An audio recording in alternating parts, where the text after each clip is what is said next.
Good morning, good afternoon, and good evening, and welcome to the world of Humbrea, featuring 3 first-time adventurers and 1 very patient DM.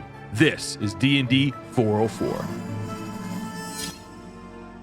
Fellas, boyos, Minnis, Drell, the dust settles as you are hard-pressed against the invisible glass of the force cage. The force cage deafens sound, and the bright light from Armos' Staff of the Magi explosion blinds you. After a few moments of this blinding white light encompassing the whole force cage, your vision finally comes through. And before you, what was once the top of Viral's tower is now in shambles and rubble. The stairs behind you are collapsed in on itself. The books stacked in the corner and the shelves pressed up against the dark cobblestone walls are completely destroyed and shredded. The demonic statues and the tentacles from the living towers completely obliterated. The altar is still mostly in one piece, but is very harshly chipped away. The blood shards on the altar are still intact. The stone statue on the altar, which looks like a pristine version of an angel presenting itself, is heavily destroyed. You see in front of you cracked ground. The tower looks like it's in shambles. The structure and foundation look very weak. Only a few moments have passed since Armos had cast his force cage around you. And after that blinding light, you see, to your surprise, Viral crushed within the rock, completely shredded, with ligaments, bones, and limbs distorted, contorted, and completely blown apart. In front of you, at the epicenter of the explosion, Armos' torn body, next to 2 halves of the same staff. You see that parts of his horn is blown off, his once red skin now completely turned to black, his robes, armor are completely torn away. His body looks mangled and distorted. You do not see any movement of any kind. In the rubble next to him, you see the corpse of a dead rabbit with just his little feet sticking out from the rubble, motionless. Around you is complete chaos. You also see that the artifact at the edge of the room, the one that Viral had tapped on before meeting his fate, is knocked over and cracked and looks destroyed. I think Minnis' hands slowly slide down from the glass as he was paying attention to the scene.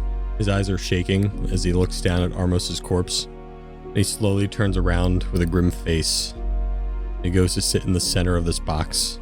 He crosses his legs as he sits down with a shadow over his eyes as he waits and waits for an hour as this cage is up for that long.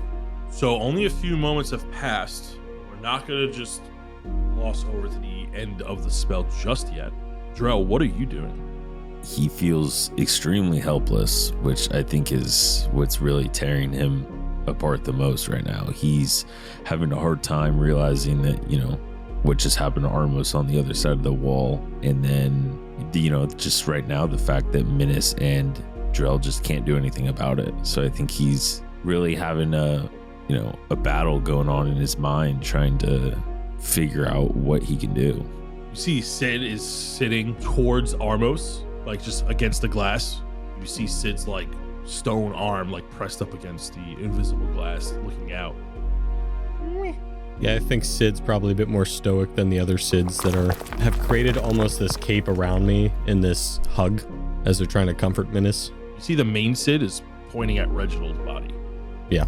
As you sit and wait and stare at the carnage around you, you see some movement underneath Viral's makeshift spiked demonic throne. You see a flutter of 2 tiny wings as a demon crawls out from underneath, the shape of a toad with beady red eyes. Looks around sharply.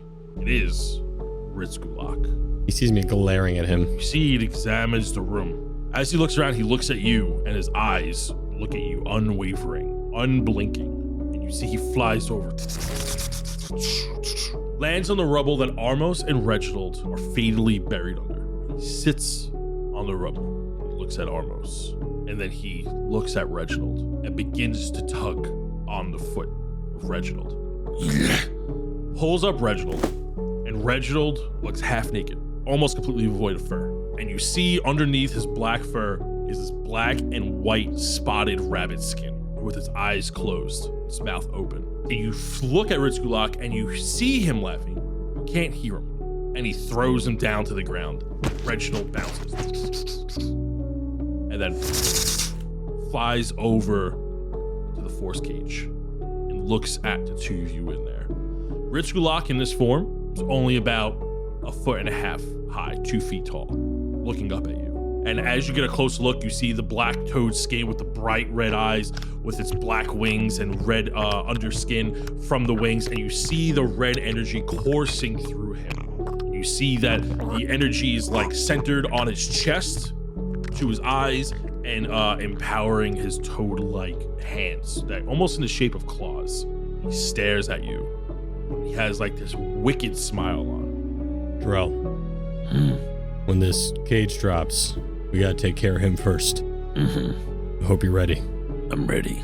Drell, you look out over the rubble to the tower and look into the city, and you see that the war is raging on. You see a lot more explosions than you did before, but you see green fire as well erupting throughout the city.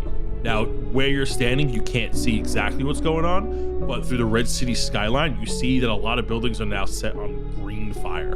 And then as Ritzkulak stares at you, Minnis, you see his eyes begin to twitch, frog-like. One blink, two blink, one blink, one at a time, out of sync. And you see that he backs up a little bit as his wings flutter and force him back. And you see his mouth getting wide as it opens. It gets wider and wider. His body stays the same, just jutting out ever so slightly as his mouth becomes bigger. And as his mouth grows, you see this red veil of blood in front of, like in his mouth, almost like a drape covering a stage, a blood curtain in his mouth as it becomes bigger and bigger. And as it expands, it makes a 5-foot entrance out of this 2-foot tall toad. It looks like a gate of some kind. You see, stepping out of the mouth of the toad through this blood curtain, as if it's acting like some kind of portal, you see this ruby red gauntlet, followed by a foot, then another arm, and then his face is revealed. Minnis, you see the most perfect minotaur, a large black bull with huge horns, the epitome of what a minotaur should resemble, with blood red eyes, and one of its hands is a ruby red gauntlet. Drell, standing in the same space, is what you believe to be the perfect Goliath of your tribe. Someone that looks very similar to your father, with also a ruby red shard-like gauntlet. You have seen this person before.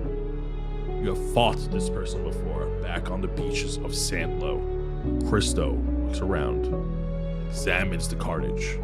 The portal of Ritzkulak's mouth closes up, and you see that he takes immediate knee to his presence. He goes over to the rubble and sees Reginald lying on the floor.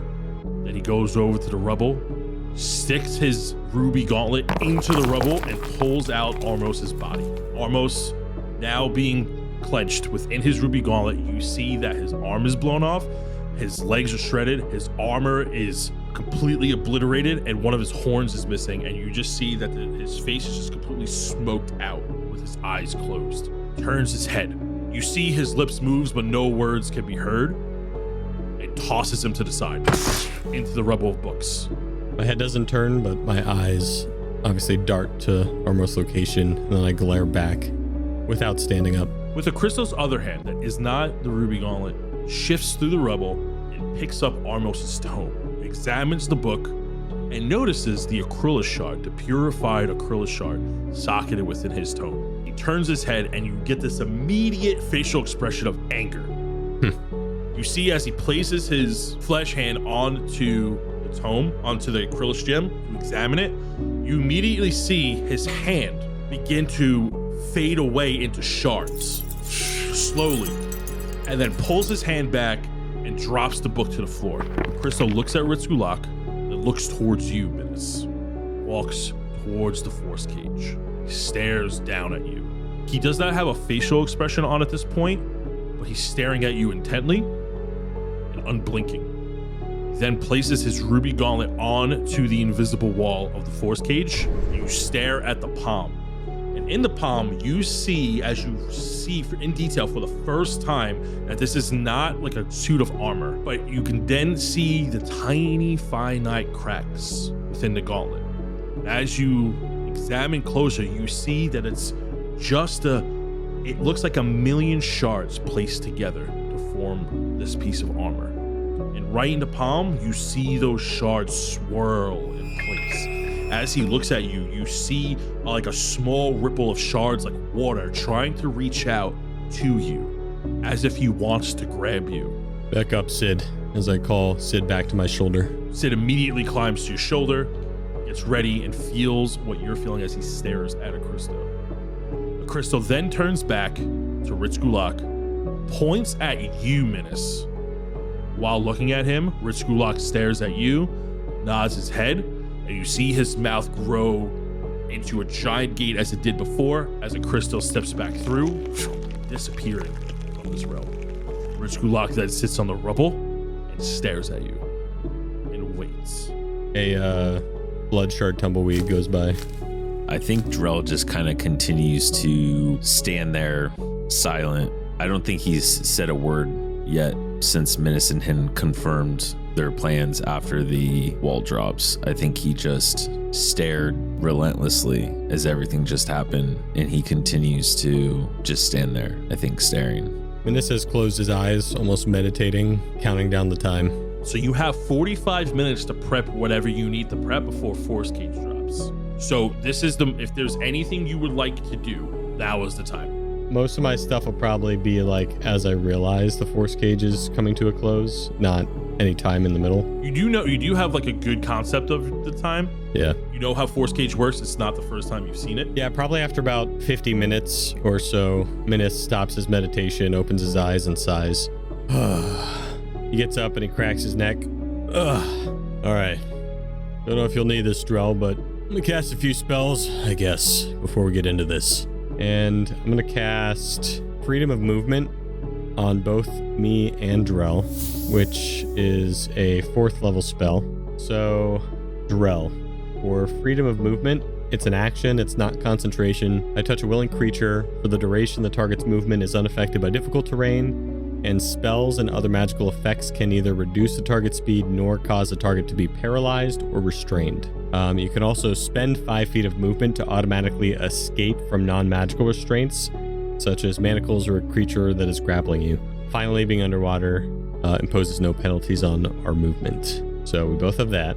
Nice. And the spell is called Free Movement, you said? Freedom of Movement, level 4. I have to cast it at level 4 both times. That's its minimum level. Something I got when I leveled up. Sounds like a good spell. Hopefully that helps. Minnis is assuming you're going to be the one up close and personal, so just in case. I'm also going to cast Longstrider on myself. I don't think Drell's going to need it, and I don't want to expend too many spell slots, so I just get 10 more feet of movement. And deciding the last thing I want to do, because I don't want to go through too many spells, but I should definitely cast one more, because Ritz Gulak is going to mean business the second that wall drops. Maybe.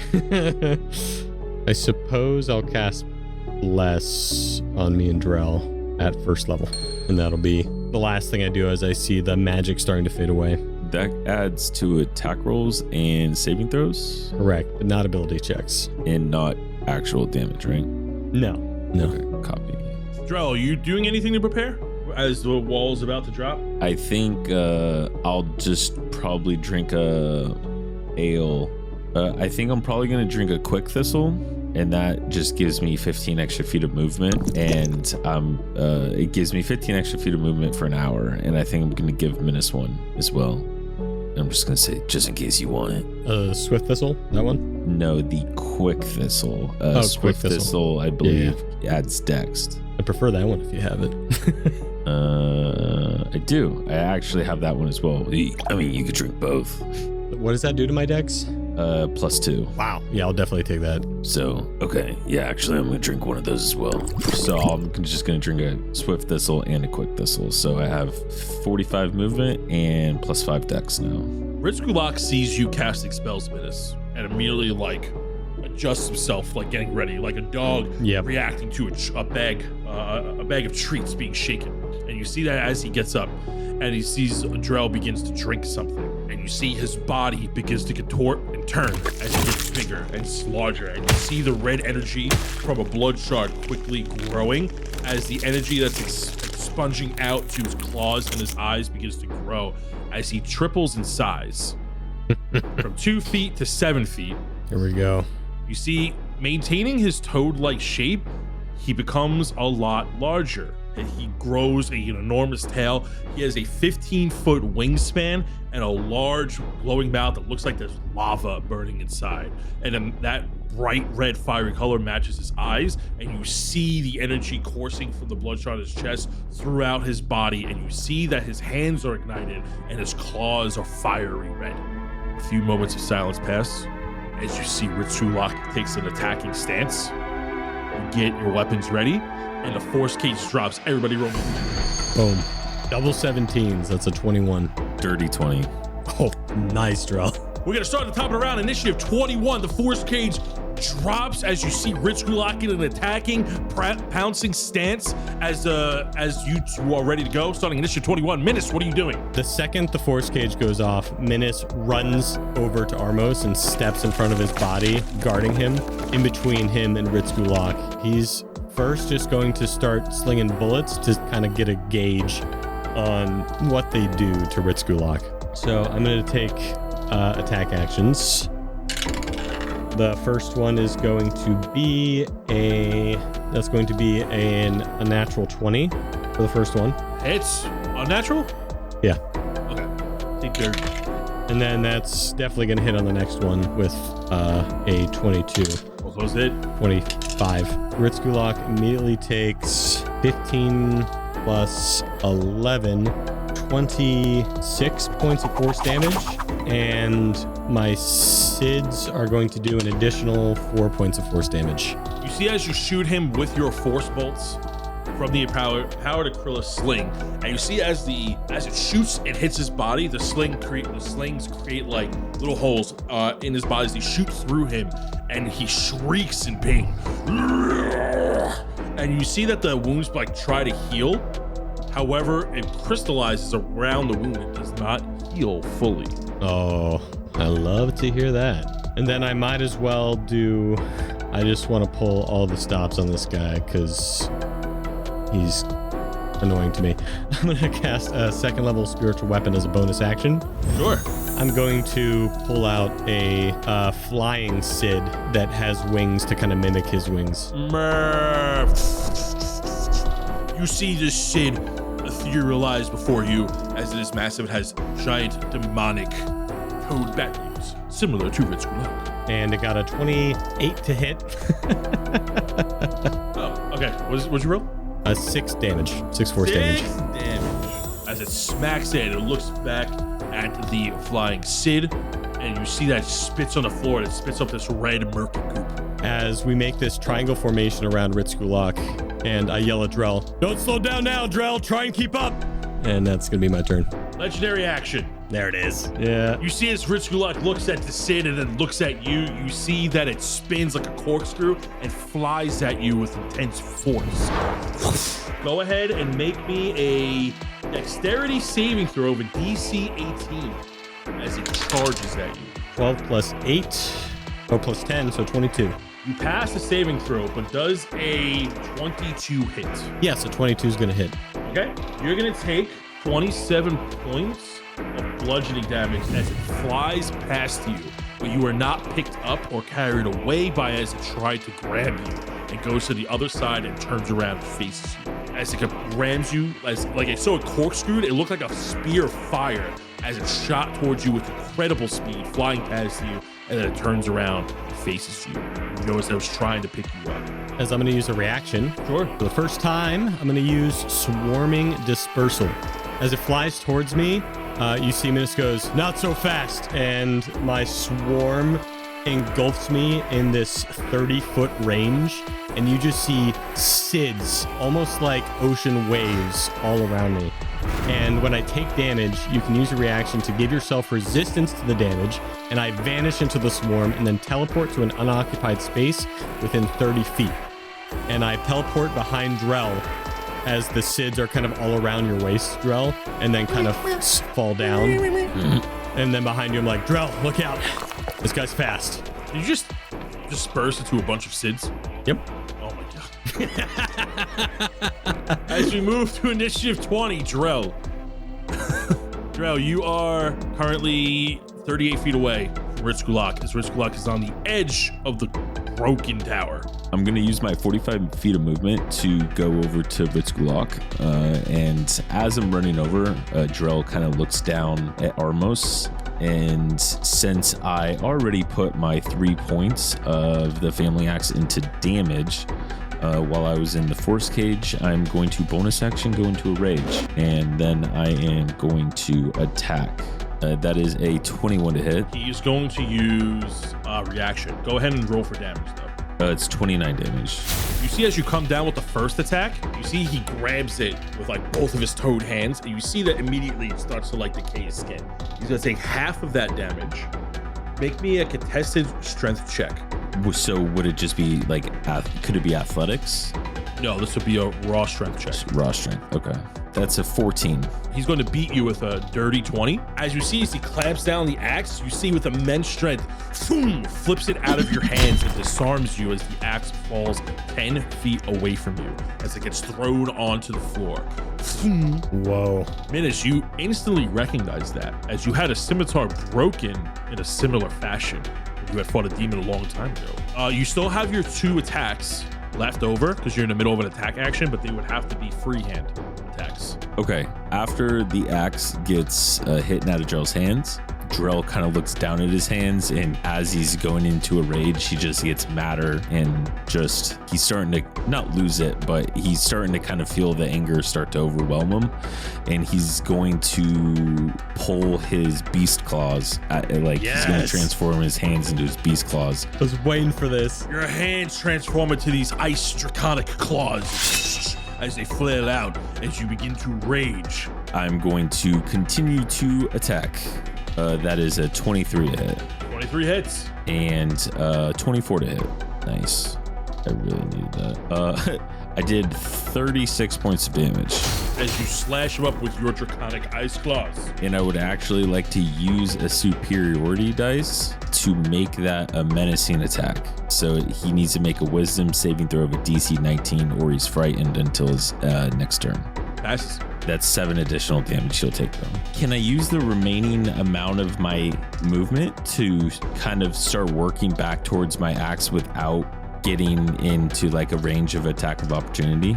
No, yeah, you would still take an attack of opportunity. Okay, that's Technically, you have to move in increments of 5. Okay, that's fine. Then I will just not do that. And I'm gonna just stand there. Okay, as your turn ends, it's going to go to Ritzkulak on initiative 17. As he's going to make a series of attacks against you, Drell, with a 22 and a natural 20. That 22 is going to miss. Make me a Constitution saving throw with DC 18. I'm going to use one of my Indomitables right now. Much better.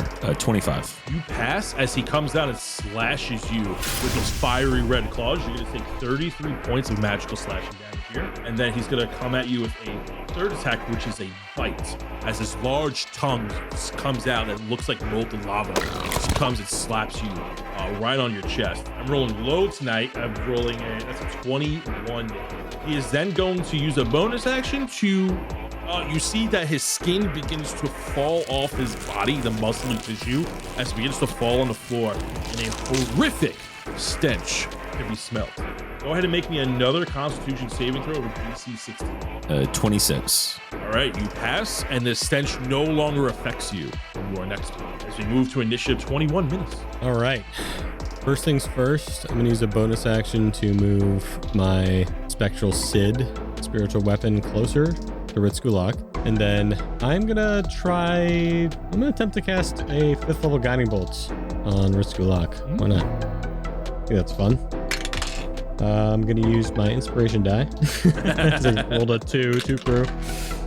Nice. That is going to be 18 plus 8 is 26. 26 as the radiant burst falls from the heavens, shooting from the palm of your hand as it leaves a blinding as it deals 30 points of radiant damage. 60 points of radiant damage. Oh, baby. Nice. Like to hear that. Hell yeah. Okay, what else are you doing after that radiant damage? My SIDS, I move me slightly to the side as I get half cover. Okay, we're gonna go ahead and move to initiative 20, lair action. As you see, Ritzkulak takes that radiant damage, goes and begins to erupt in anger as you see that he grows and doubles in size. Oh boy. As you see his muscles become larger, tighter, and buffer as he becomes a big old toad as he stands on the ground, and you see that the already cracked floor begins to crack further from the sheer weight of his mass. Now that looks like the Ritzkulak almost told us about. Oh boy.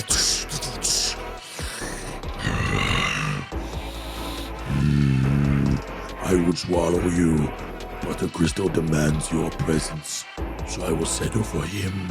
And he looks down at Drell. As we stay on initiative 20, Drell. Okay. I would like to back up and grab my axe with my family axe. Okay, so you're gonna take an attack of opportunity here. That's correct. He's gonna come at you with a big old slash. It's gonna be a 37 to hit. It's a 37. Oh my. That's gonna be a 37. That actually, fun fact, does hit. Go ahead and make a Constitution saving throw with DC 18. 28. Oh, easy. I'm rolling low on damage. You're gonna take, you said 28. Okay. So you pass the saving throw, and you're gonna take 18 points of magical slashing damage. So your turn, and you run and you pick up your axe. So I would like to then use the rest of my movement to run right back to him. Hell yeah. Be like, I'm not done with you. And I'm going to continue to take 3 attacks. And I am going to be attacking recklessly on this guy. The first one is a 22 to hit. 22 misses. Whoa. Oh, wait, I get blessed, right? Yeah. Yeah. 23 to hit. Misses. Fuck. Okay. 26 to hit. Hits. Okay, somewhere between 23 and 26. 30 to hit. Okay. I feel like it's Battleship is really what it's like. Misses. That is, side note, that is a mechanic I've thought about where it only hits on like even numbers and always misses on odds, or like only hits on like certain intervals, but then we'd be here for literal hours. Okay, so that is going to be 58 points of damage. 58, that's from both attacks? That is from both attacks, plus I'm going to make this a distracting strike. So when I hit with this, any other attack rolls against him are rolled with advantage for other people. So Minnis gets advantage against him on his next turn. Need that. And then that is going to be additional 9 points of damage. So that is 67 total points of damage. I would like to use the rest of my movement to run over to him. However, I would like to move the opposite direction of where Minnis is. So I'm going to just try to get on the other side of him. For the adventurers listening at home, Ritzkulak is currently on a pile of rubbled stairs, ascending about 15 feet up. Drell, you had moved 25 feet to his west, while Minnis is in the center of the tower to his northeast. That's correct. And what are you doing as you stand there? I think that's going to be it for me. I think that's going to be my turn. As you approach him on the stairs, Drell, it's going to move to initiative 17, which is Ritzkulak, and you see that his mouth opens and a giant bone comes from his stomach. Massive, and it looks like a bone missile. This is going to shoot it out at you with a blood spear. Of a 28 29 to hit. 29. Okay, I'm going to burn a reaction with my dragon tail, and I'm going to increase my AC. Well, at least try to. So I have 23 AC. I'm going to roll D8. So I need to roll a 7 or higher, or 6 or higher. Quick math. And that's a 6. So my AC is 29. You see, as you, with your family axe, you block the bone spear at the last second, and it essentially explodes on impact. And Ritzglock is a snarl. Then it's going to beat his wings and fly down towards Minnis. So Lands in front of him. First, he's going to try to take a bite out of you as his fiery demonic tongue slips from his mouth with a 29 to hit. Owie. Go ahead and make me a Constitution saving throw with DC 18. Fail. 14. You are going to take 30 points of magical piercing damage here as he bites down on you. Reaction. Storm dispersal and a teleport. You take half damage from that? Yep. Okay, so this just essentially you just get a free movement and take half damage out of it, just so I understand it right. Exactly, yeah. And as you fail the Constitution saving throw, you are now considered wounded. As you see that it went right through your armor into your shoulder, and you begin to bleed. And as you bleed, you see his eyes grow larger as he's reacting. Now that it's failed, you see that his eyes are more trained on you as you are now bleeding against it, and you feel like there's poison that just rushed through your veins. I succeeded my concentration check as well. Awesome. I've been making those. And then he has one more attack action that he can make. But does he have the movement? And another spear. Yeah, where's he pulling these spears from? You see that he uses the rest of his movement, and he's going to fly in the opposite direction, continue to the northeast part of the tower, over to where the artifact was, flying over Viro's dead body, and is going to take a more strategic position against the two. Running is what you want to say. He's running away. As we strategic withdrawal. Strategic runaway. As he is going to end his turn, and we're going to go back to initiative 21. Minnis, you see that as he moves, his eyes are now moving differently. Now that you're bleeding from this, you see his right eye is trained on you, and Drell, his left eye is trained on you. He looks cockeyed right now. Yeah, so what's the bleeding do to me? Nothing at the moment, but you are considered wounded, which is a mechanic. Yeah, if I use a bonus action healing spell, will it cure that? Read me heal? Well, it's not heal, it'll be healing word. No, healing word would not fix that. Just for my knowledge, could I use my action to expend a healing kit to stop it? Yes. That's good to know. For now, I'm going to keep attacking, see what it does to me, and then make a decision after. So with a bonus action, I'm going to move my Spectral Sid to the edge of the platform we came up on, closer to Ritzgulak. And then I'm going to step back closer to Armos on the other side of the room and keep slinging. Oh no, you know what? I'm going to not do that. I'm going to possibly move closer. I totally forgot about the distracting strike. So I'm going to step back near Armos to the other side of the room, and because I have Drell's distracting strike, I'm going to cast with advantage a 5th level guiding bolt. It'll be hard to hit though. Ooh, okay. So the first one is going to be a 23 to hit. Dang it, I rolled bad on my d4. That's going to miss. And the second one is going to be a 25 to hit. It's Yes. on the money. Oh, baby. I really needed that d4. And he is going to take 27 times 2. That is going to be 54 points of radiant damage. As another shining bolts from the heavens shoot from your palm, falling from the sky, landing on him. He lets out another terrorist roar. Oh, a terrorist roar. Terrorist? Terror. That's what it sounded like he said. Terrorful roar. Terrible? Terrible? Terrible also works here, but I was trying to say scary. Oh, terrorful. Terrorful. Full of terror. A roar full of terror that would quake any mortal's bone. I'll avenge you, Armos! And my turn. Armos is nothing more than a pile of garbage where he belongs. We're going to move to initiative 20. Drell. Okay, I'm going to run. Instead of running towards Ritzgulak, I am going to run down to Minnis. I'm going to stand next to Minnis, but in front of him. And I'm going to say, with him moving around so much, I think it's actually better if we stand closer to each other. So he has to come to us. You might be right. And then As my action, I would like to look at my ring, look down at Armos, and I'm going to cast Protection of Good or Evil, but not on myself. I want to cast it on Minnis. Oh, that's awesome. I don't think I have to roll anything. I think it's just successful, right? Yep. So now he has disadvantage on me if he is a fiend. Yes. Which is a demon, I would say he is, correct?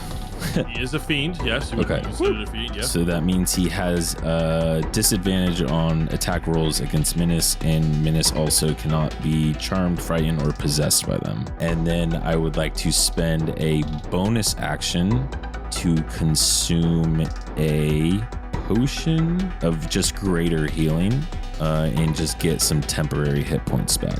Or not temp, but like some little bit of HP back. Nice. And then I'm gonna stand in front of Minnis. Drell kind of realizes in this moment, Minnis is doing a lot more damage than Drell can right now. So he's trying to just think how to play the tank, I guess, rather than DPS. And that is going to be my turn. Legendary action. He is going to look at you, and as you stand in front of him, you see that his toad becomes a wicked, crooked smile, and you see that his toad-like jowl underneath his chin, like that frog bubble jaw, like becomes huge, launches his head back and shoots forward. Both of you make me a dexterity saving throw of a DC 18 as a large fireball erupts from his mouth and explodes on your area. 22. And we keep bless for this. Yep. I rolled a dirty 20. Nice.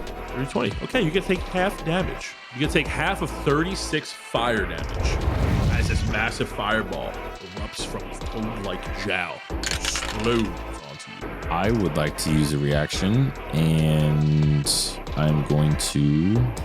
I barely succeeded my concentration check. Actually, I'm not. I'm just going to take the full 18 points of damage. Staying on initiative 20. Both of you roll me a perception check. Sure can. Well, first one is the best. That is going to be an 18. 26. As you recover from the fire, you look around, and as you stare at Ritz Gulak, you notice movement. An area that was unaffected by the fire begins to move. Some rubble shifting towards the center of the tower, on the corner of the cracked black marble stone floor and where the elevator almost had initially died. I'm gonna go to initiative 17, which is Ritz Gulak. One of you roll me a d6. Let me know what you get. Oh, you draw. 1. Nothing happens. As you see Ritz Gulak stares at the two of you, you see his eyes are trained on you and is contemplating. You see that he takes a step forward. You see he begins to run his movement speed. He moves 30 feet and then in a corkscrew fashion, flies forward and makes a charge attack. Both of you make me a dexterity saving throw with DC 18. Oh, I think I failed by 1. Yeah, I failed by 1. I'm burning a luck point to try to beat this. Sorry. I've used my second Indomitable, by the way, and I also did not get that. It's a 23 to hit. You roll a disadvantage on me? No, I did not roll a disadvantage on you. I don't know if that'll help me really, but... No, matter of fact, he rolled higher. That's So funny. the 23 is the lower of the rolls. Nice. So I only got a 16 on the DC saving throw. Okay, so both of you are going to fail. So both of you get immediately knocked prone as he's standing above you. Next turn, you have 0 movement speed. Not me, because I use another reaction to swarm dispersal Yeah. as I get teleported next to my spectral Sid. Okay, so you get to take half of this damage. And that does for you of the prone condition. It doesn't affect him because he has freedom of movement. Get wrecked. Oh, that does nice. override that, yes. You're going to take 27 points of magical bludgeoning. So you do not take any damage, Drell. Minnis, you disperse back into the middle of the room. And he is going to make 2 more attacks on you, Drell. So because you are knocked prone, he's going to make these next 2 attacks with advantage. Technically mega advantage because... No, we don't do that, remember? Because you did a regular attack. But yeah, so the first attack is going to miss, even with advantage. Wow, he rolled terrible. No, my reckless attack was like 2 turns ago. Yeah, it was. Oh, you're right. It was kind of trying to cheat, man. So he's going to miss with the first attack because he rolled a 1 and a 2. Mm-hmm. And And the second attack is going to hit with a 40. That misses. The second attack is going to come down with a 40. Make the Constitution saving throw with DC 18. Okay. Dirty 20. Nice, you passed. You take 25 points of magical slashing damage. As you see the tower breaks and crumbles even more. We're going to move to initiative 21 minutes. My Spectral Sid is going to move slightly closer to the other edge of the platform. Minnis is going to pull out a rod from behind his back. Rod of Alertness, and he is going to go into the center of the room, smack dab center of the platform, and I'm going to slam that down into the platform. The whole room is covered in a protective aura. As an action, when I plant the haft end of the rod in the ground, it sheds bright light in a 60-foot radius and dim light in 60 more feet. While in that bright light, any creature that is friendly to me gains +1 to AC and +1 to saving throws. So now you got a D4 and that +1, and we can see invisible creatures if that was the thing. Minnis, as you shine this beacon of bright light at the top of Viral's tower, you take a moment as the wind blows through the tower as this bright light is now illuminated. You hear, after a few beats, a horn in the distance from the main gate. And you hear the sounds of clashing just stop for a brief moment, and a large roars of infantry cheer from the distance, as if it's reacting to your beacon. I love that. I walk forward next to my Spectral Sid, and we both point our weapons towards Ritz Gulak, and I say, "You hear that? You're gonna die here today, Ritz." Please, as if it'll be my first, but it will not be my last. I promise you that. Is that my turn? I would like to look at Ritzgulak again with the hand that I have the ring on, and I am going to bonus action cast Hex. Okay. So I am hexing Ritzgulak. So you're laying on the floor beneath him, and you exactly. Just like one laying of the down. twin powers activate. Yeah. That's so cool. Yeah. All right, so you cast Hex. Yep. What's and Hex then do? Hex, so I place a curse on a creature that you can see within range.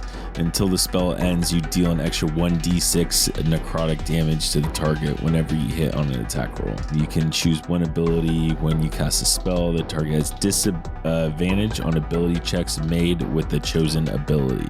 And I am gonna use dexterity. I think so now he has disadvantage on. Also, question for you. I would like to. So I have this ability. It's called Know Your Enemy. And it says, if you spend at least 1 minute observing or interacting with another creature outside of combat, you can learn information about its capabilities compared to your own. Strength score, dex score, constitution score, armor class, current HP, total class levels, if any, and fighter class levels, if any. I would like to know, because I spent an hour staring at this guy, his current HP points compared to mine. Okay. What is your HP? My HP is 189. And you would like to know his HP if it's higher or lower? That is correct. Lower. Okay. Good to know. And then Drell stands up and just immediately attacks him. So you're saying there's a chance. And Drell is going to recklessly attack Ritzgulak. That's a 25 to hit. That's on the money. All right. Now he knows AC.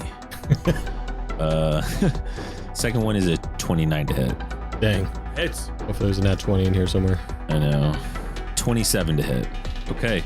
That is 87 damage. 87 damage. Pretty good. As you see that the devastating axe slashes are coming down as you're ripping through his demonic flesh, and you see that the demonic flesh tries to heal and then slowly crystallizes over as it's preventing it from healing. And now I'm going to action surge. And Usually absolutely not, and it's going to teleport away 30 feet using his reprisal, and he's going to actually go right behind Minnis. That's okay, because I haven't used my movement yet because of Minnis. So I'm going to use my 45 feet of movement to run back to him. I'm going to action search. I forgot about the 45. I'm going to use my 45 feet of movement. Be like, I don't understand where you're going. And I'm going to continue to attack recklessly on this guy. First one is 26 to hit. The second one is a 28 to hit. And the last one is a 27 to hit. Hits. Bye-bye. Okay. Okay. I am also gonna make this a menacing attack. So he needs to make a wisdom saving throw of a DC 19, or he's frightened. Passes. Am I able to, since I attack 3 times, am I only able to make one like an extra attack, or could I use superiority die on all 3 of my hits? You can use superiority die for each attack. So now he needs to make a strength saving throw of a DC 19. 18. He is now, the target is now knocked prone. Okay. And that is going to be another superiority die. And then the last one, I am going to just make a distracting strike.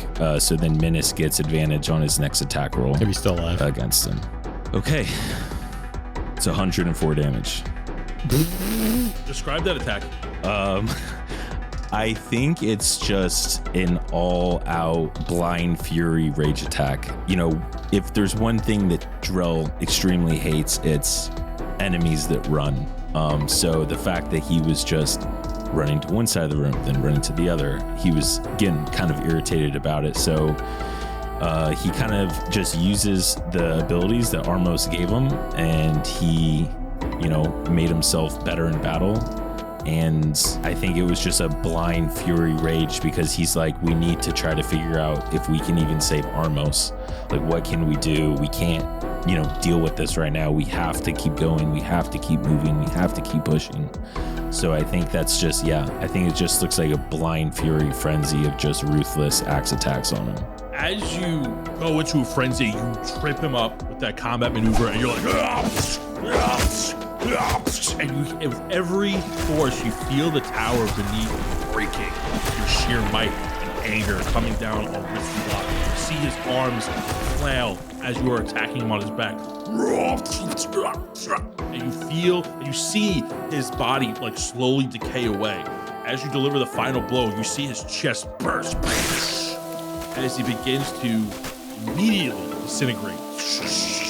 As the body melts away around him, you see that the lights in his eyes fade out, and the energy that was coursing through its body dims, and crawling out from the center of its chest with battered wings and like an eye like half shut, black and blue, you see his arms in his tiny form again, beaten and struggling to climb out of its bigger form's corpse, is the smaller version that was on Viral's shoulder. We're out of combat as he comes up and he goes, I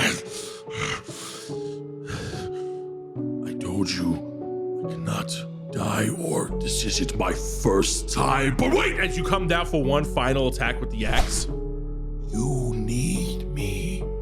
Why?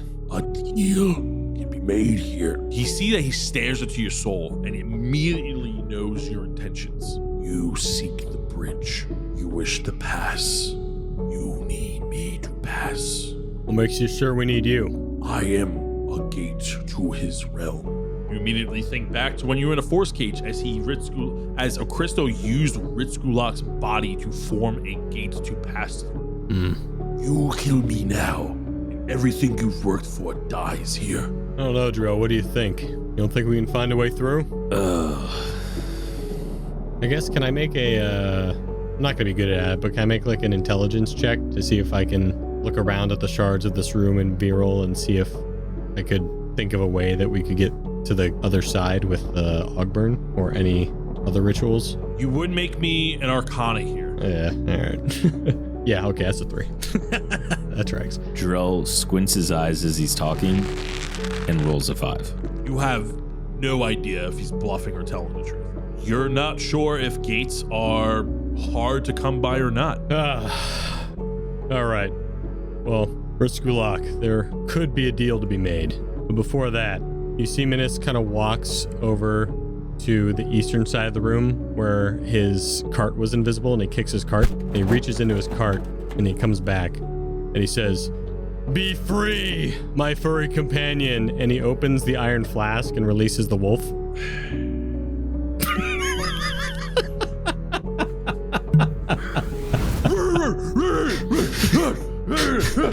Wow, I'm not gonna lie, this is a real bad place to just let him out.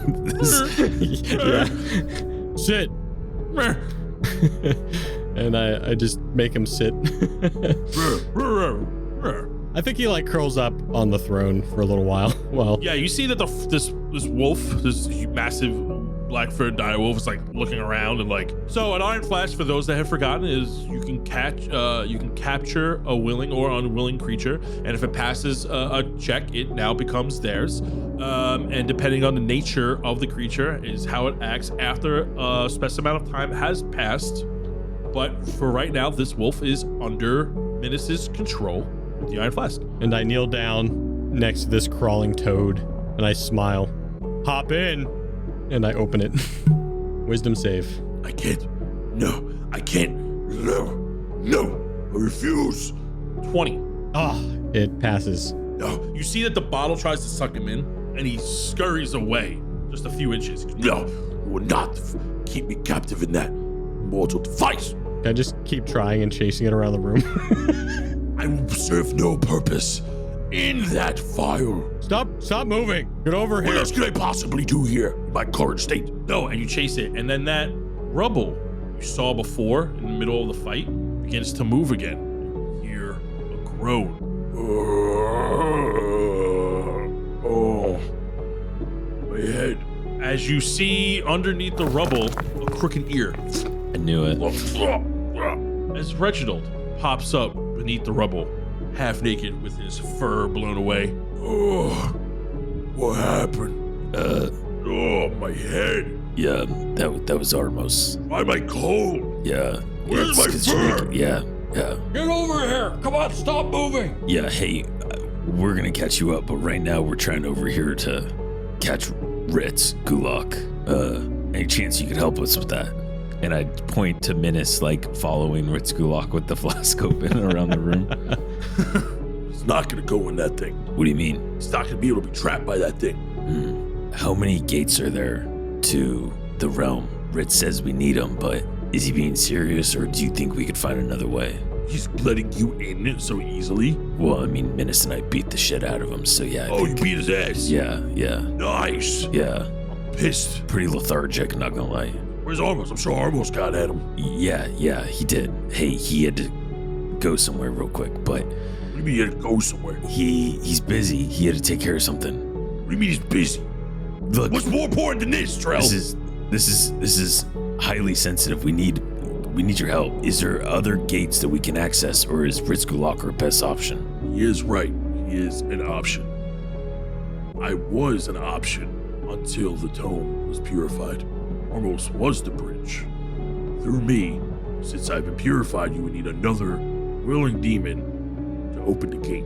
Any demon? Of certain stature and intelligence, but yes. You see Minnis and Ritz Gulak in tiny form sweating and panting in the background. Glory! I'm not gonna do this! I'm not gonna do this! Let me go! We're both like sweating and like lying down because we expended too much energy. You see that Ritz Gulak is now flies over to the center of the elevator platform where he was and sees Reginald. Nelfash, I thought you were eradicated by the blast. You're more adorable than I presumed you to be. You don't look so hard yourself.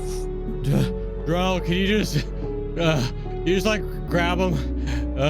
Yeah, I bend over and I just grabbed Ritz Gulak.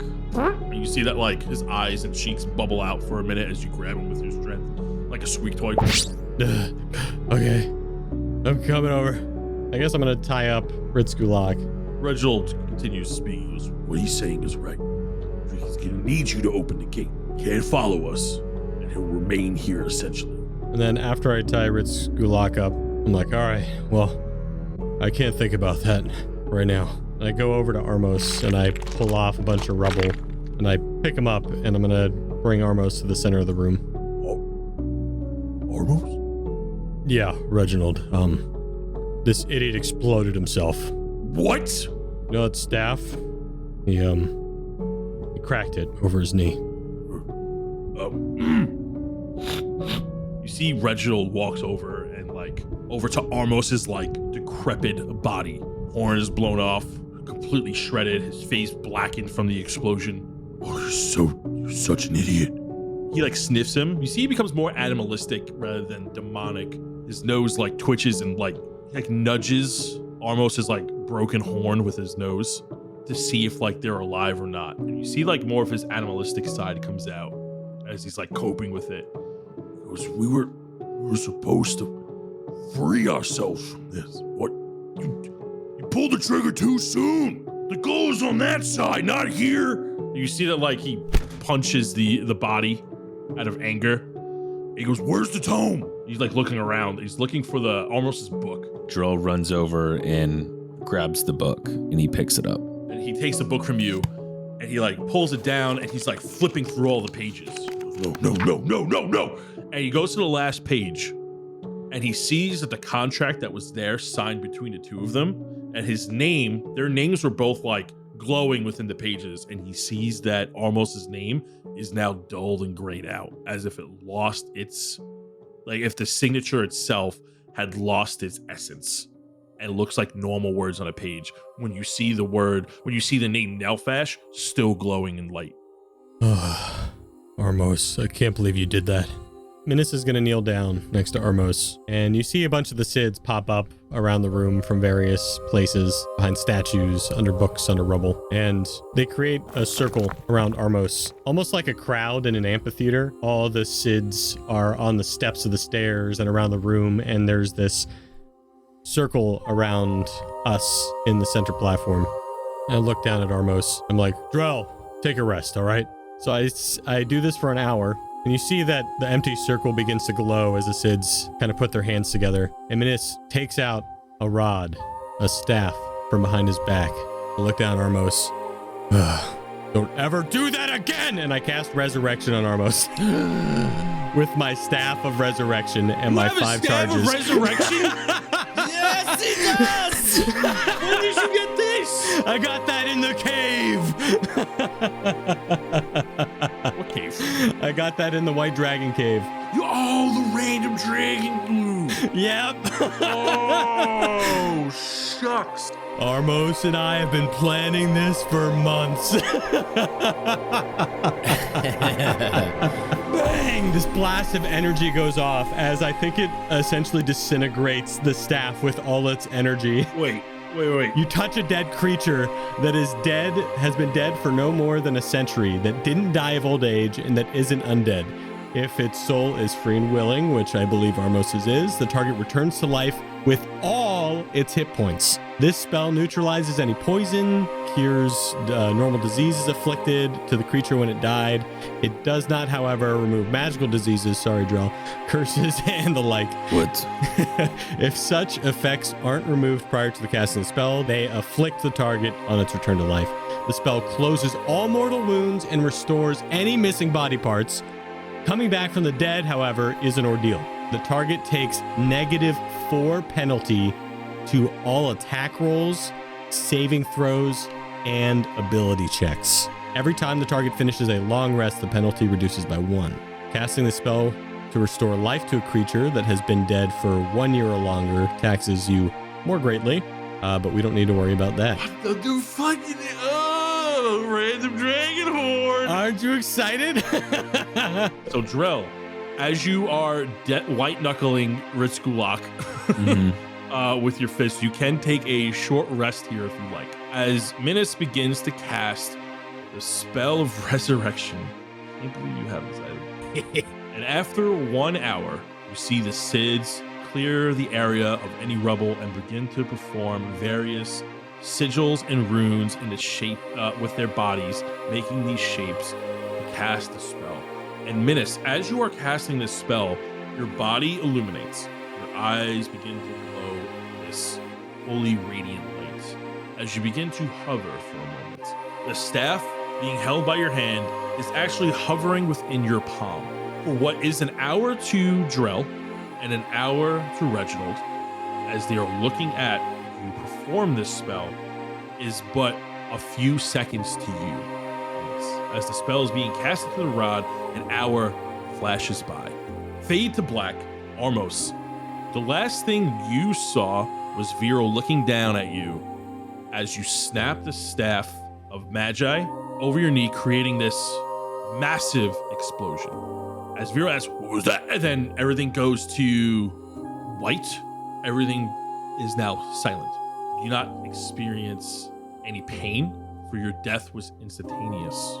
For a brief moment, what only feels like a few seconds to you was that your entire world was shrouded in darkness, with a giant luminescent moon looking down at you ominously, covering a majority of the sky, as a flock of ravens were circling around you from all sides, blocking your view from your shadowy landscape. As you felt the presence of Limbo, as you were awaiting a meeting from a being more powerful than you, for being dead for such a brief moment of time, you do not experience any of the afterlife transitions just yet, as your soul has now ripped from the fell, from the circle of ravens, and placed back into your body. And as you go back to the material plane, almost your body begins to heal itself slowly as a gasp of air rushes back into your reforming lungs, as you feel the sharp pain of your limbs regrowing, as you feel the fiery singe of an explosion from growing limbs, muscle tissue repairing, your fingers becoming whole again, as your horn begins to regrow in place. And it's like you're feeling all the pain that you would have felt in this explosion in reverse, as you are now brought back to full health and fully resurrected. You are completely restored with full spell slots and life. Your body regains its form, however, some of your items do not, as they've succumbed to some heavy damage. And we'll figure that out in a minute. Almost, welcome back! Oh, I guess it worked. I slap him. Armos! Take 1 point of bludgeoning damage. How dare you? We didn't discuss this. You just went in like a savage. What were you thinking? What if I didn't have this staff? I knew you had it in you. I put the note in your vest. You didn't. I figured What? you saw the note. And he pulls out, he looks in his vest, in his armor, and he pulls out a note that says, "Hey, I'm gonna do the thing," or whatever you put. What did you write? Make sure to use your rod of resurrection on me. Don't use any of it during the fight if all doesn't go according to plan. What? You can't do that to me. Oh. Minnis is getting really mad. You see Drell's taking a short rest and was explaining the plan to Reginald. Just so everybody knows, this is behind my back, by the way. I have no idea that this is going down. So Drell is explaining the plan to Reginald.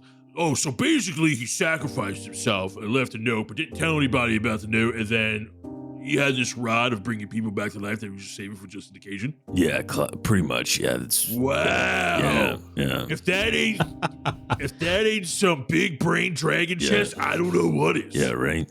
That's Typical Armos move. That's infernal, yeah. See, my patron's smart, Ritz, unlike your old decrepit ass one. And we all look over to the destroyed corpse. It's just a shadow on the ground from the explosion. What's Ritz's reaction to Armos being alive now? You see that, so he kind of came to terms with it over the course of an hour. He goes, I can't. Christo's gonna have his way with you, almost. Don't you worry. I shattered myself to end you, and yet I stand stronger and angrier and unstoppable. And here I am. Although you're back to life, there's gonna be some more bad news being broken to you, as your revenge will not be fulfilled today. What? I have a whole note in my book. I'm ready to go. I have. What is he talking about? Yeah, I just throw him all tied up at the feet of Armos. Like, yep, here you go. I don't even listen. I'm just ready to just get my revenge. I was like, you are just another corpse waiting to be forgotten. No life, no legacy, no memory. I don't give you death, I will erase you. And I'm like holding him, like squeezing him more and more. You see his eyes get bigger. Armos, wait. We might need him though. I know what you want to do, but we still need him. And I'm gonna be honest, Ritz, I think the only pact we make here is you let us through, we don't murder you. Because we will find a way to get through, and Armos is gonna do what he does. Armos is still going on like a tangent. You crawled from the ashes, clinging to life, thinking you had a chance. That fate, look at him, your patron. You and your patron are gonna be nothing more than this ash on the ground. Armos, me and you both know that he was just another tool, just like you were. We're in this situation because of you. You assembled the bridge. This chaos all around you, and he sees that the red clouds that are looming over all of Humbrea. The destruction that is within Red City of the Aramor soldiers and demons clashing together over a city that is now burning in green fell fire. This is all because of you. You could have solved this issue yourself. As they're arguing, I'm gonna go over to V-Roll and rummage through his pockets to see if I can find the blood shard of Layla. You go over to essentially an empty bloody cloak. You look through and you find a bag. One of these blood shard bags that you've had once before, and it acts as a protective casing. It was not damaged. You go in, pull out this almost pristine looking shard. This is the shard. It only contains one shard in the bag. Sure enough, it is what Dave told you is Layla's. Armos. Did you think that you were the monster in this story? Armos. I just happened to catch out of the corner of my eye Minnis holding up the thing, and I instantly drop Rizkulak and run over there. This is yours, right? Sprint over there and I grab it immediately and start analyzing it. This bag kept the blood shard safe. I think we should still keep it in here, but I believe that's yours. I take out the blood shard with Hubert Hubble, and I'm going to put that in the bag and hand the bag to Armos. Any potential loot you could have gotten from this fight has been eradicated. Yeah. Worth it, Armos? I'd do it again. My revenge is better than any gold or trinkets that I could ever get. And I while holding onto this gem and putting it safely in the bag, I walk back over to Rizkulak, start shouting more. As you shout, Reginald chimes in. He goes, Armos, he's right. We do need him. I won't hear that. We need... You feel that? It's not death, it's the absence of you. Armos. You see Reginald climbs up onto your shoulder. He puts his paw on you. He goes, listen, if we kill him here, everyone dies. But if we kill Christo, all of his creations go with it, including Ritz. Wait, so he's starting to try to think a little logical because he didn't see the portals. How does this portal work? What? He opens it, we go in, and then he closes it, and then he's free to go? It's kind of gross, actually. It's his whole mouth. Yeah, it's pretty visceral. I'm not gonna lie to you, bud. What happens here is that he opens his mouth. I do something similar. You're trying to tell me you want me to get into a portal that is in his damn mouth? I mean, if we didn't see it, I wouldn't believe it or say we would, you know? Yeah. Armos, you kind of made a demon from a demon. You made a pact with a demon from the realm of essentially blood. So this kind of pulling hairs here if you're trying to get the what you want. But yes. What kind of deals would even benefit you, Ritz? My life is pretty worth it. I'm not too worried that you can take down a Christo, if I'm honest, especially in his, how you say, home. Well, that's a good enough deal for me. We don't kill you, you let us in. How's that sound, Armos? Think rationally. Yeah. You look at him. And then we have the wolf take care of him after we go through. And I look back at the wolf. That's a good idea, Drell. Okay, so I may know this. If we're in that portal, we're going to a different realm. Does time move the same way as it does? that you don't know. You don't know how Balloon works at all. But Reginald knows. And if Reginald knows, I know. Oh, true. Reginald would know. Good point. Reginald, Yeah. how does time work? Is it moved the same way, or is it like the Shadowfell? Time is a construct. No. What kind of construct? I can make those.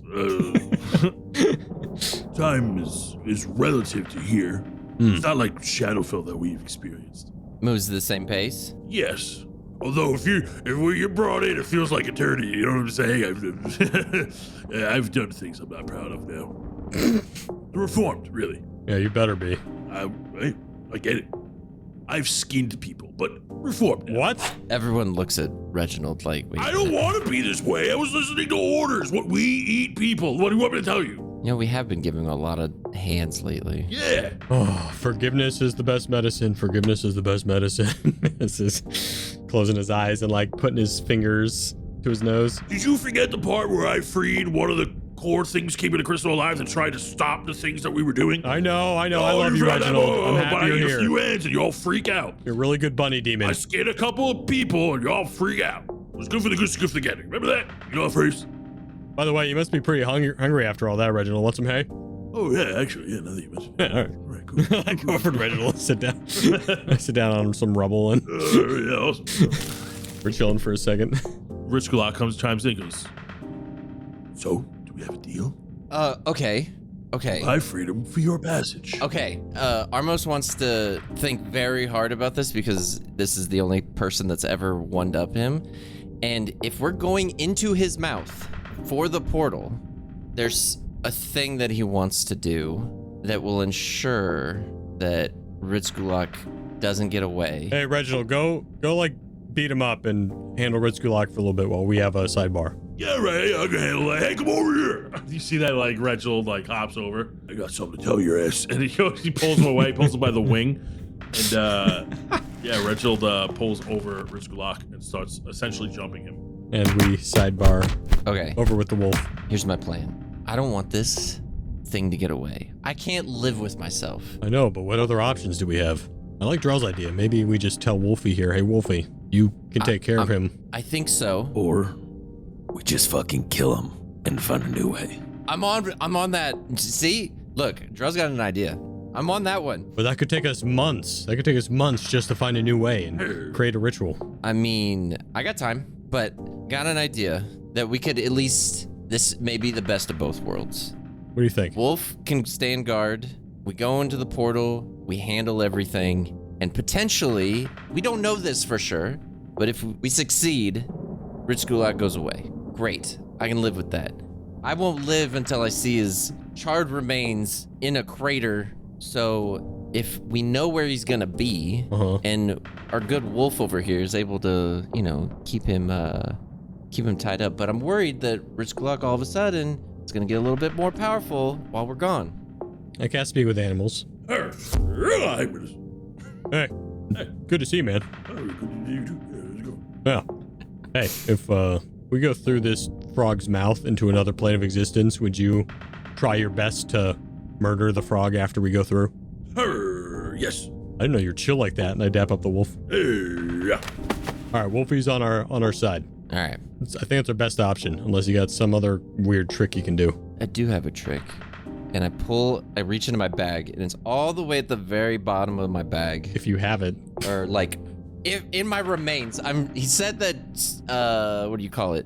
Did any potions that I had in a bag, maybe? Yes. Oh, yeah. So here's a breakdown of everything that happened to your inventory. Your +3 leather armor, gone. Mm-hmm. Oh, Staff of Magi, gone, obviously. Oh, yes. Your Cloak of the North Trillis, gone. Your +2 leather armor, reduced to +1. Your Potion of Superior Healing, gone.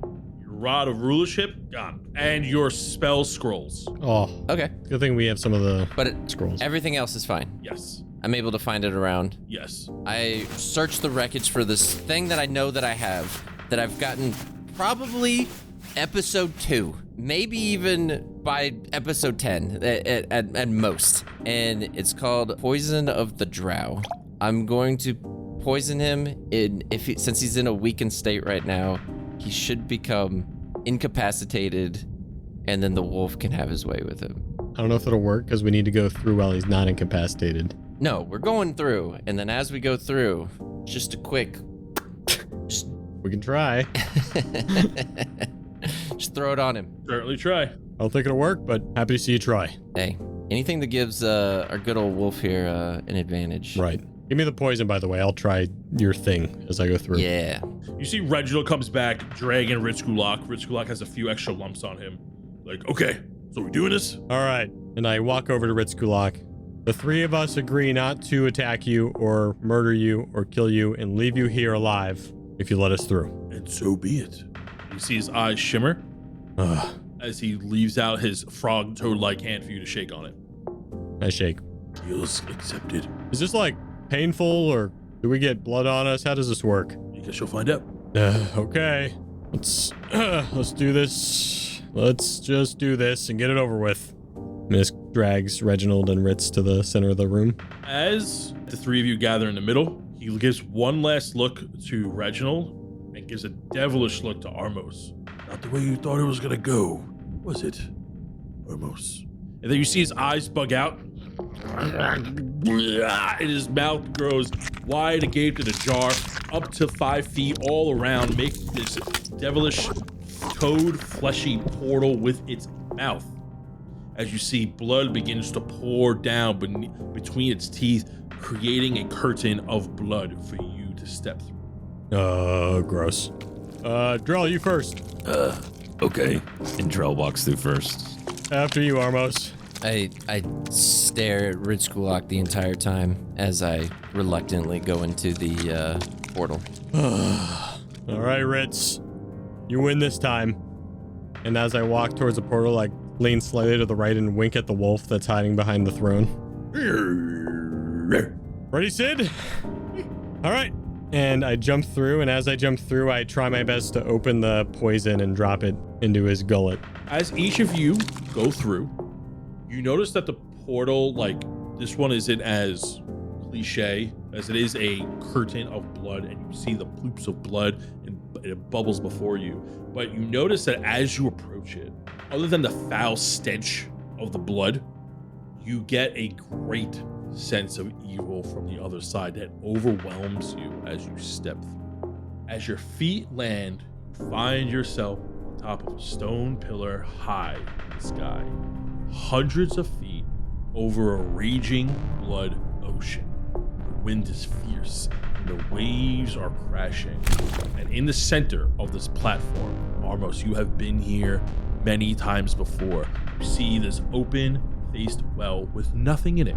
High above you is a large blue greenish moon that sticks and stands out from the blood-red sky. Then you see ahead of you is this long red stone bridge that extends all the way into the distance over the blood ocean. And at the other end is a dark, large, ruby red castle. A bridge that you've been building for this entire campaign, reaching its front gates. And that is where we're going to end this arc. Woo. Damn. Welcome back, Armos. Yeah. Welcome back, Armos. Did everybody think he was dead? Yeah. I know Tony did. I'm the dead ass. I thought he was dead for a week. I'm going to be completely honest. No, we played, the last time we recorded was on Tuesday for 5 days. 5 days. 5 days. I thought his ass was grass. I'm not even kidding. And I was like, what do I even do? Do I make him a new character? It's too late. They're about to enter the blood realm. Do they even do it? And honestly, I had decided on he is just going to be a spectator. That's what I was going to do. Pretty much. Yeah. No, we would have found a demon or someone that got messed up by a pack. Maybe. inside. I don't know. We're at the end. We are entering arc 9, the final arc of the campaign. Final archetype. That's right. Everybody buckle up. Everything you have worked for is for this moment. And albeit kind of quick progress, I'm not a fan of it, but catering to your needs and expectations and timelines. I'm submitting to the power of my players here, being a kind DM. Level 19. You all become level 19. Woo-hoo. Thank you. I think it's way too soon. I'm just before I know. people are like, Suck it, people were mad. Suck it. I did not want this, but they came together. They unionized. They were gonna do all this shit. My hands were tied. We all agreed at the beginning of the campaign that we wanted to go to level 20. Yes, We probably won't do that again. albeit I did mess up the pacing of that a little bit because I didn't know how many arcs the campaign was gonna be. Yeah, it's not on us. Ideally, I wanted the campaign to end at 19, and if they succeeded, they would be level 20 for future stuff, but they want to be level 20 for the final fight if they make it there. And I'll tell you what, they're going to try to earn it. Good try. It just doesn't come completely free. Definitely not. So just so people at home are like, you already gained level 19. Yes, they already gained level 19. It's beyond my wishes. I just Oh yeah. Oh man, what do I get? We'll talk about that in the after show. Yeah. we'll talk about that in the hour. Definitely, if you're listening to this and you made it this far, let us know down in the comments what you thought of this whole arc or the finale of it. I hope we got you. Audience members. I'm not even kidding. I had already made notes for Arc 9 that he was dead. I'm not kidding. I have a feeling some people are going to immediately go in the Discord in the spoilers chat and be like, Minnis used the rod! Not knowing we already recorded this. Right. Yeah, we had recorded the last 3 episodes of this arc in 1 week. So yes, we were aware. If you're writing in a spoilers chat, Too late. Yeah, too late. I didn't know about it. I completely forgot. See, that's why I do random hordes. It's for these moments. This is why I do random. Like, the podcast, just getting the items they want. Oh, they don't even use half the stuff. Fool me twice, because this is what happens. Well, also, like, the fact is, like, I don't know what I need. So I don't want to just, like, I don't want to tell you what I want. I want to be given things and then be able to use them in certain situations. Sometimes you're going to get stuff that you're never going to need. And that's fine. Sometimes you're going to get stuff. Oh, I got one I never needed. Hey, before we get to the after show, Armos was granted a great ability that he can no longer use this arc. What was it? If he said the vampire's name, he could have got 8. Yeah. He never used it. Now he's no longer in a material plane. He's no longer in a Red City. That ability goes bye-bye. I was thinking about using it earlier, but I wasn't hitting any spells when we first saw him, and I was going to use him there. And then when it came time for when we had the long rest, I was like, oh, this is like Bro, we could have had him kill Ritz Gulag. Yeah, right? Yeah. Him and the wolf. It would have made, I'll tell you what it would have done if you used it in the after show. Yeah, after show. Just save it for that. It would have made the fight a hell of a lot easier, I'll tell you that. I'm sure. Yeah, I'm sure it probably would. But it was fun. Good stuff. Or if you decided to fight armies. It's been a long recording, so we're definitely going to get on into the after show. But does anybody have a recommendation? Let's let Armos do it since this is back. Yeah. I don't have one, right? I can't think of anything. I know. I got one. What do you got? All right. Against Tony's wishes, I'm going to recommend this, but I'm going to recommend his biggest inspiration of media of all time, the One Piece anime.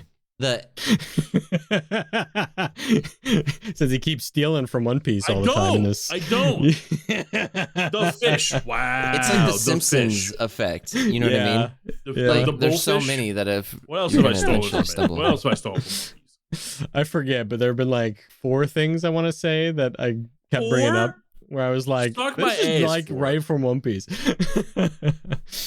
I know I've said them in the campaign, so you all can go figure that out. But I finally got to episode 1000 of One Piece. Damn. And that's crazy. I'm in what's called the Wano arc before the hiatus they're in right now. So I'm about to catch up to the actual live episodes. That's crazy. You watch them on like ×3 speed? No, I've just been watching for years. Do you watch filler episodes? Not always. Oh, see. I skip some of the filler stuff. No, it doesn't count you then. watched 500 episodes. Yeah. I want to say I skipped the movies and I skipped I sped through See, I'm on the 15 episodes in the I think it's called the Zhao arc, maybe. This elephant arc. I haven't skipped a lot though. Hot take about any anime movies based off shows, waste of fucking time. Not true. I'm sorry. Not true. Not true. Not true. Not true. Not true. Not true. Standalone anime movie that's not based off a show. Not true, but I understand where the stereotype comes from. What a waste of time. The train saga in Demon Slayer, dude. No, because that's the whole half of season 2. They made it into a season anyway. The train movie is so good. The train movie is so good. It was for like a month, but they put it into season 2. Who cares? It was a good movie. You can't take a movie. It's cool that they made a movie. Like, wow, Demon Slayer broke the mold. That's so cool, man. They progressed the story with the movie. And then take the movie and then air it as part of season 2. Never felt more ripped off ever. That is a slap in the face. Nah. They took your money. They doubled on their money for the same I disagree because the movie was such a different experience than watching it. Dude, it was so Oh my God, sick. watching it on the screen was wild. The outcome, no. If you Did you Just watch on put the them screen? together. The thing, okay, imagine. Did you watch we on the made screen? Yes or no? a screen, not the screen. No, you did not watch on the big screen. You got to watch on the All big right, screen. No, It was no, so hold on. different. We're gonna end it with this though, because Yeah. if I took this podcast, right, and combined the first 10 episodes and just took out all the beginnings as brand new, like, hey guys, we have a 10-hour episode. We're gonna do like an extravaganza movie. And then add that, people are like, wow, it's crazy. And then proceed to sell you a whole new arc, which is just the same long episode broken up into smaller segments. You would feel robbed. Maybe you. I didn't. It's so no way. Sorry, it's not a good example. Not a good example. It's Sorry. pretty good. It's a great example. Yeah. It was a great example. Was I it like great? it. Sure, but don't tell me the same shit twice. All right, you told me You the know what? same thing Tell twice. us in the comments. Let's Yeah. finish this will be debate in the the comments. poll for sure in Spotify. Shit, you should feel robbed of your time. You should feel robbed of your time. But I just didn't have to sell me watch it. movies to season What do you mean? It's that we'll continue this argument in the after show. Sure, fine. But But everybody you're robbed. give your best Armos goodbye. You motherfucker! Goodbye. I'll take that swear word. Hey, it's me, Drell, and welcome back to Drell's Bodacious Bodatorium, the only gym where your muscles are honored, glorified, and occasionally worshipped. Once again, thank you all for being here. You make this place what it is.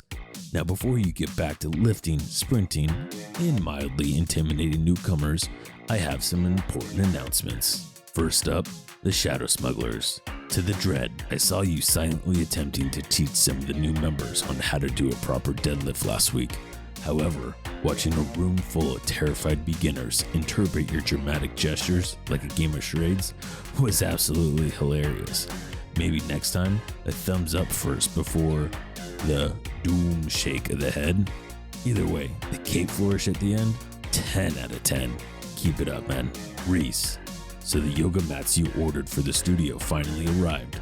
And I must say, why do they all have a photo of an unsettling picture of a wide-eyed goat on them? What's the message here? Inner peace? But like with deep unease? Either way, they're here and we're using them because Drell likes to save money. Thanks, I guess. Julius Kendrick. Julius, buddy, I caught you trying to install a fog machine in the cycling room to enhance intensity of the spin class. Look, I admire the ambition, but we barely survived the Great Sauna incident last month. You're on thin ice. I'm placing you on supervised gym duty until further notice. And no, I don't mean the cool supervisor who lets stuff slide, aka me. I mean Sid the Ashbourne, and he's watching you. So good luck. Next up, the Bloodshard Bandits. Morgan Wolfville. Listen, I appreciate your dedication to the companion daycare. I really do. But your fox familiar has now escaped from the playpen 3 times and has mastered the art of stealing unattended snacks. I caught him red pawed yesterday with an entire protein bar in his mouth, looking at me dead in the eyes, daring to take a bite. Artemis. Your legendary bouncer duties has reached new heights last week when you casually one-handed a dude at the front door after he dropped the weights and screamed, "I'm so strong." We salute you. In appreciation, I'm ordering you a DBB branded, no lift, no entry hoodie. Wear it with pride. Hey, Drell, can I step in for a second? Oh my god, this guy, please. I have 3 new members signing up for the Bodatorium this month. Oh, nice. Yeah, we got Craig Dawnbringer. He's a skilled warlock who can keep those bugbear teens from spraying graffiti all over the walls. Just keep an eye on him. I think I saw his patron trying to sell supplements to the gym rats outside. And this here is Knockmock. He wants to set up a food cart outside if that's okay. He said something about needing to beat his rival food cart in sales this month, but is struggling to compete with their magically laminated menus. And this is the first time Shirley has even seen a Bodatorium. So I told her you could show her around personally and give her a demonstration of every single piece of equipment. Yeah, okay. Okay, thanks, Drell. Bye! Damn. Shade Greyfire, your finger guns per entry ratio is still unacceptable. However, I will say the choreographed backflip you did last Thursday was kind of impressive. If you can limit the finger guns to 1 per visit, I'll allow it. Also, where'd you get those matching headbands and tank tops? The drip is undeniable. Sly, I caught wind of your latest idea for the Were Rage Room, a dual-wielding sledgehammer course, which I love. I love the energy. I'm pretty sure the insurance won't cover that though. Let's maybe test it out on a small scale first. By small scale, I mean 0 scale. Next, we have the Sidgwick College alumni, David LaChance. I overheard you saying smoothies taste better when they're free while standing in line at the smoothie station. Bold. Very bold. In response, I've introduced a new smoothie tax. It only applies to you. So enjoy your LaChance surcharge. Punk, I saw that unofficial flyer you put up for the live performance. Come for the punk, stay for the other guy? Really? I mean, fine, I get it. But who do you think books these gigs? That's right, it's me. So I hope you like playing Sunday mornings at sunrise now, my friend. Robit, your anti-bread protest has somehow escalated into an entire underground movement. I don't know how you could convince people that pasta is also the enemy, but I've never seen so much wheat-related rage in my life. I'm allowing you to set up a gluten-free information booth near the Tau return station. Use your powers wisely. St. Chaos. The mysterious shipments continue to arrive in pristine condition. I have no further questions. I did notice the package you sent me though. Intriguing. Very intriguing. I'll report back soon. Also, I did hear that there's a monster in the lake. Please let me know if I need to come take care of it. Now we have Humbrea's heroes.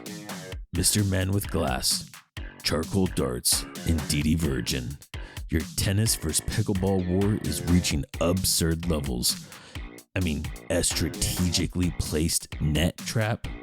A decoy ball filled with glitter? Look, I'll allow it for now. But if I see one more smoke bomb mid-game, I'm intervening. Unless it looks cool, then carry on. The Disciple, Ripcord, Toby Large, and John Carroll. Trying to sneak Minonor back into the gym disguised as a celebrity guest trainer was a bold choice. And I almost fell for it until he tried to upsell me on, I quote, exclusive training secrets for Tony Goldalessin. He is now officially banned for 10 months. Good effort though. Johnny Tarr, Will Miller, and Taslin. Your pickleball resistance movement is gaining momentum. The pickleball pledge you make the new members recite, absolutely terrifying, but also effective. And I respect it. If you win the battle for the Dread Memorial Athletic Court, I might consider adding a pickleball king throne. Maybe. Drown, Native Nightmare, and Grant Fairman. You three are training like absolute beasts for the semi-annual bodybuilding competition, and I respect it. But let's be clear, if any of you outshine me on competition day, we're gonna have issues. So keep pushing. Just tone it down maybe like 5%. Good luck, but also not too much luck. And that's all for today. Thank you again for making Drell's Bodacious Bodatorium the greatest gym in the land. Keep lifting, keep thriving, and keep entertaining me with your absolute nonsense. Drell, out.